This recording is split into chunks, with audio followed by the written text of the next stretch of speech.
या पद्धतीने जर तुम्ही हे झणझणीत पिठलं जर बनवून खाल्लं ना, तर अगदी फॅनच होणार.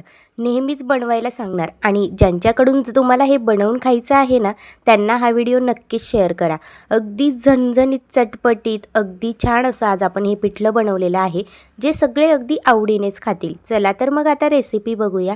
त्यासाठी एका मिक्सर जारमध्ये 3-4 मिरची, लसणाच्या पाकळ्या, कोथिंबीर, 1 चमचा जिरे टाकून त्याचं पाणी न घालताच वाटण तयार करायचं आहे.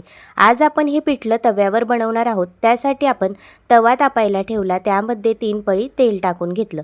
तेल थोडंसं तापल्यानंतर त्यामध्ये चिमूटभर हिंग टाकून घेतलं. त्यानंतर 5-6 कढीपत्त्याची पानं टाकली. जी तडतडल्यानंतर त्यामध्ये बारीक चिरलेला कांदा टाकला. छान असा कांदा आपल्याला लालसर होईस्तोवर परतून घ्यायचा आहे. कांदा मस्त लालसर होईस्तोवर परतून झाला की त्यामध्ये आता आपल्याला पुढील साहित्य टाकायचं आहे. यामध्ये आता आपण जे वाटण तयार केलेलं होतं हिरवी मिरची आणि कोथिंबीरचं, ते यामध्ये टाकून घ्यायचं. संपूर्ण वाटण टाकून झालं की आपल्याला छान असं एकजीव करून परतून घ्यायचं आहे. त्यानंतर यामध्ये अर्धा चमचा हळद टाकायची. तीसुद्धा आपल्याला व्यवस्थित अशी परतून घ्यायची आहे. हे सगळं करताना आपल्याला गॅसचा फ्लेम लोच ठेवायचा आहे. त्यानंतर यामध्ये आपल्याला मिक्सर जारमध्येच पाणी घालून पाणी टाकून घ्यायचं आहे. गरजेनुसार पाणी टाकून घ्यायचं.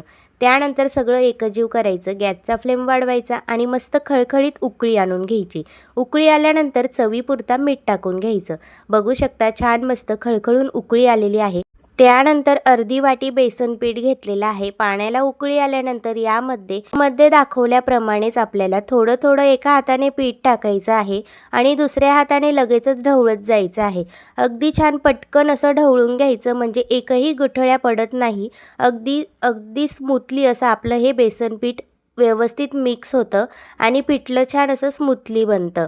बघू शकता छान असं आपण एका हाताने पीठ टाकलं आणि दुसऱ्या हाताने लगेचच पटकन ही प्रोसेस आपल्याला इतकी पटकन करायची आहे ना, म्हणजे एकही गुठळ्या पडत नाही. अगदी बेसन पीठ आहे ना आपलं, अगदी पटकन असं मिक्स होतं आणि हे पिठलं अगदी स्मूथली तयार होतं. याच पद्धतीने प्रोसेस करा. नाहीतर मग काय करा, एका वाटीमध्ये बेसन पीठ टाकून थोडंसं पाणी घालून हाताने आधीच छान असं मिक्स करून घ्या, म्हणजे गुठळ्या पडत नाही. आपलं पिठलं आता मस्त तयार झालेलं आहे. 3 ते 4 मिनटं आपण याला शिजवून घेणार आहोत. बघू शकता पिठलं मस्त असं शिजूनसुद्धा झालेलं आहे. आता यामध्ये आपल्याला मस्त झणझणीत असा तडका द्यायचा आहे. त्यासाठी एका पॅनमध्ये 2 ते 3 चमचे तेलामध्ये कडकडीत आपल्याला गरम केल्यानंतर 1 चमचा लाल तिखट टाकायचं आणि यावर तडका द्यायचा. तुम्ही बघू शकता अगदी असं झणझणीत आपलं पिठलं दिसतं आहे. यावर मस्त वरतून कोथिंबीर भुरभुरायची. चपाती किंवा भाकरीसोबत खायचं. भाकरीसोबत तर इतकं अप्रतिम लागतं ना. जर भाकर नसेल ना तर मस्त असे गरम गरम चपातीसोबत हे गरमागरम असं पिठलं खा, सगळ्यांना खूप आवडेल.